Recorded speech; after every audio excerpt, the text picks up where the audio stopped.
Good day, YouTube. It is March 3rd, 2019. We are back working on the John Deere 140H3. Today we hope to accomplish getting the wheels, and they are nasty wheels, cleaned up and probably get them primed today. Well, I better find an angle where you can see these. There we go. So as you can see, I got one of them done. I'm using the wire brush on an angle grinder. They're quite rough, let's just say. And I kind of thought sandblasting was going to take most of the day, and even wire brushing's taking quite a little bit of time. But we are getting there, so I think we'll get this one set outside, and let's get this one locked in, the workmate here, and start cleaning. Hang on just a sec. So the workmate works really good for these, and I put these 1, 2, 3 blocks in, set the wheel right there, and then clamp down on it. And it's very sturdy. I can lift the workmate by the wheel. It's not going anywhere. So let me quickly grab my gloves, my dust mask and glasses. I'll grind a little bit on there and show you how effective it is doing it this way. I think it's about the best, unless you got a big old massive sandblaster or something, which I don't. Pretty day outside.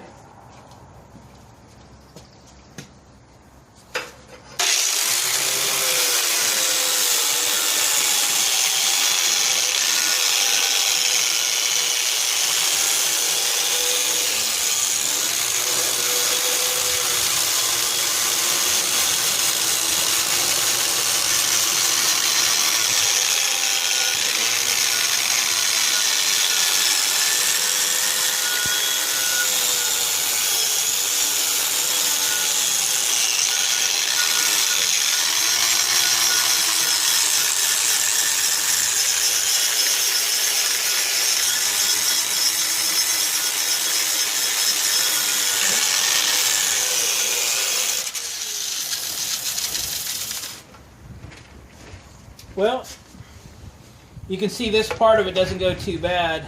The inside takes quite a bit more time, but it's a pretty effective way to clean these wheels up. So let me continue, and I'll get this one done, and then we'll get some primer on them. I need to stuff a rag down in, because I wasn't going to clean all the grease out of the hub there. So I'll stuff a rag down there on both sides to keep most of the dirt out. We'll just do some minor cleaning in there before we re-grease it. Check back with you a little bit. Well, gang, the old brush method worked pretty good, but there's some really tough stuff going on. Somebody got some really good yellow paint. I wish I could buy something like that, because it's really hard to come off.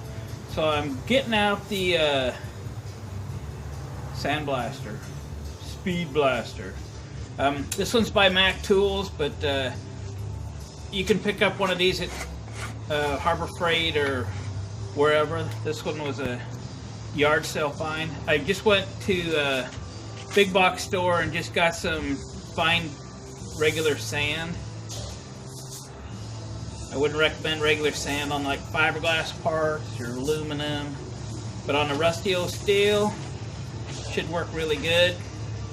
I put a 50-pound bag. It fits perfectly into a 5-gallon bucket, so it doesn't rupture and get all over the place. It's easier to carry, easier to store.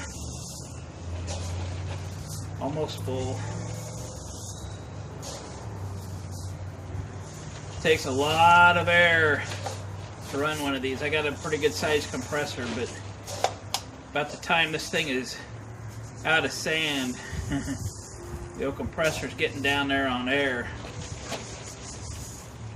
Okay. We are full.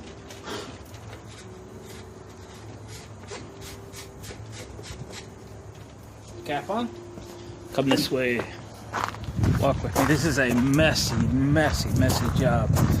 You do not want to do this inside. I want to show you though. It's going to go everywhere. on the little piece that's left anyway, how this will work.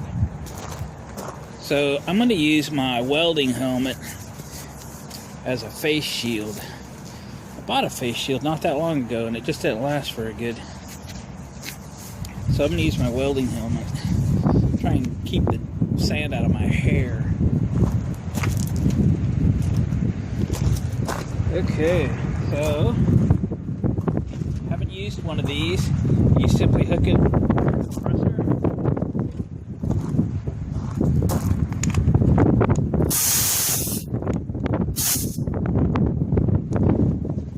And then pull the trigger for air, and then adjust the amount of sand by this valve. It basically just turns 90 degrees for sand flow on, and just turn it full on, and then just pull the trigger and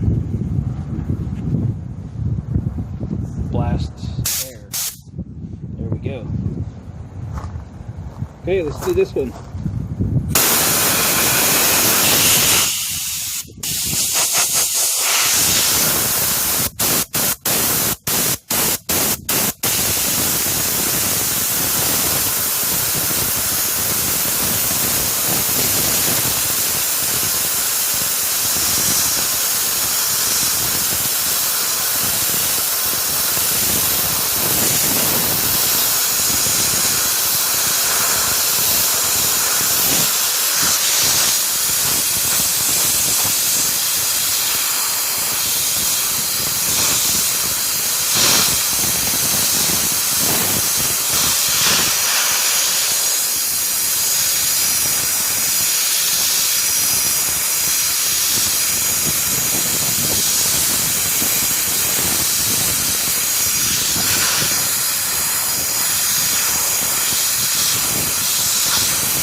There we go.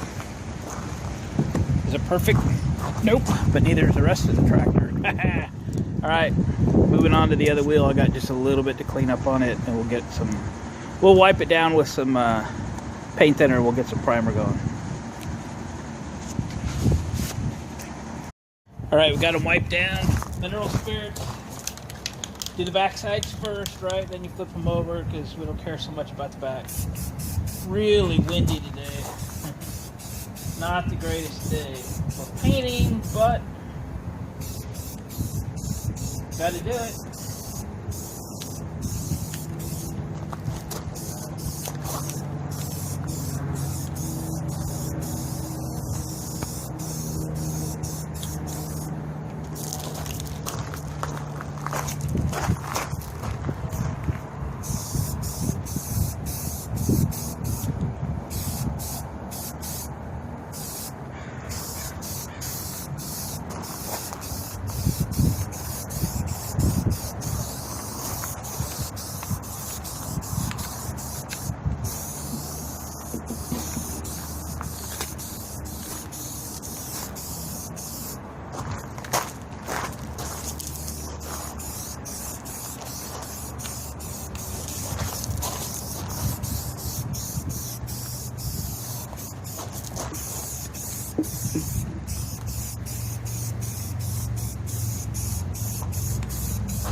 Now, if you're wanting to make these things real nice and perfect on both sides and everything, you would let this thing dry completely. Not me. We're going to flip them.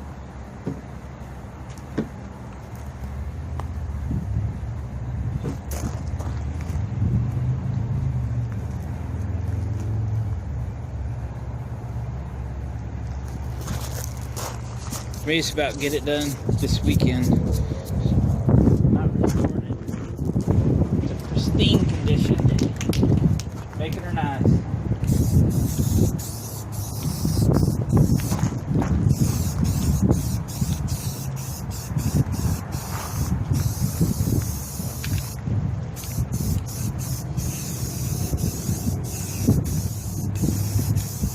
Hard to paint in the wind, gotta tell you.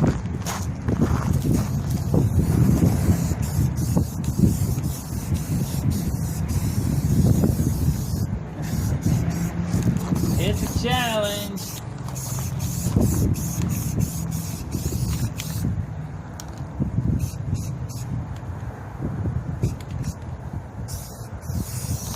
Alright, one more.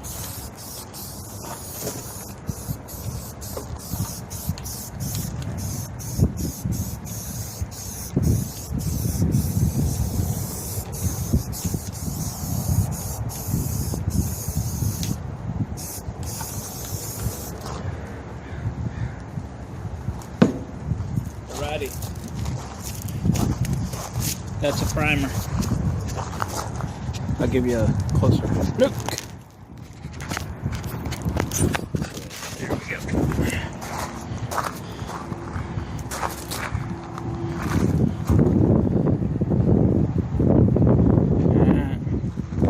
We're gonna let that sit out here in the cold wind and dry a little.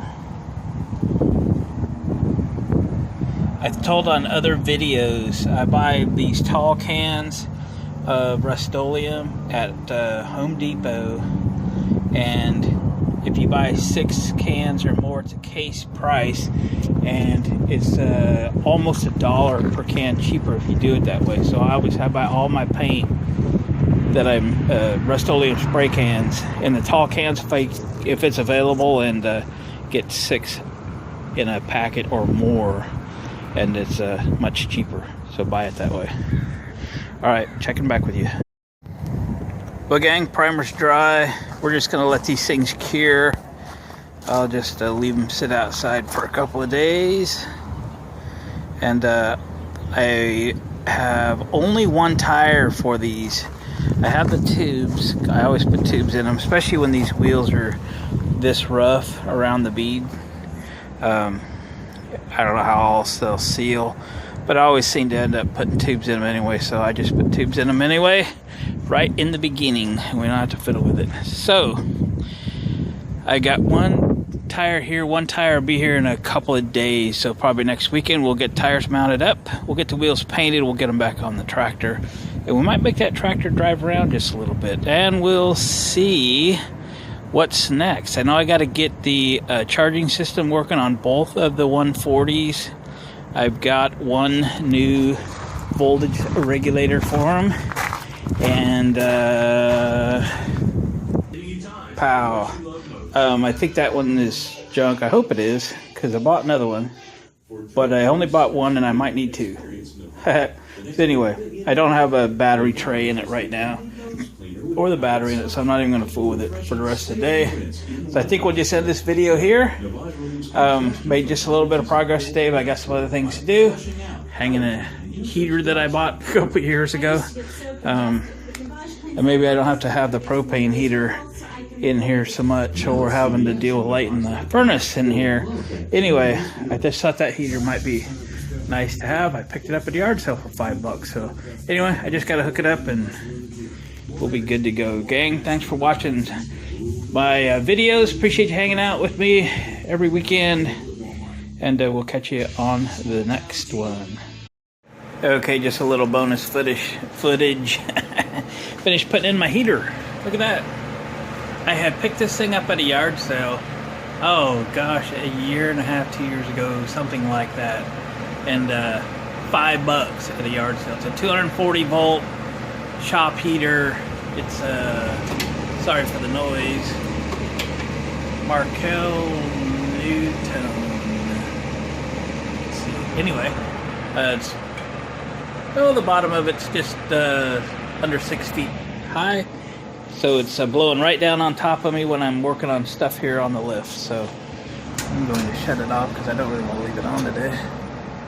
I have a furnace in my shop here, but you can, it's just hooked to a 5-gallon propane bottle, propane furnace.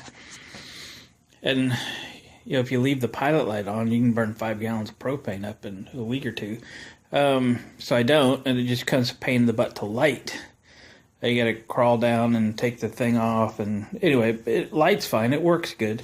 So I have this one because it's just quicker to light, gets things going quickly, but then I have it sitting on my floor in the way, and when I got all these projects going on, I have enough mess, so I'd rather not have that. So having a heater there might replace my little electric heater that runs all day, and that one which I take the chill off in the morning, because you know it's freezing typically this time of year. So I'm going to try that one out next week, and maybe that's all I need out here. We'll find out. All right, we're out of here.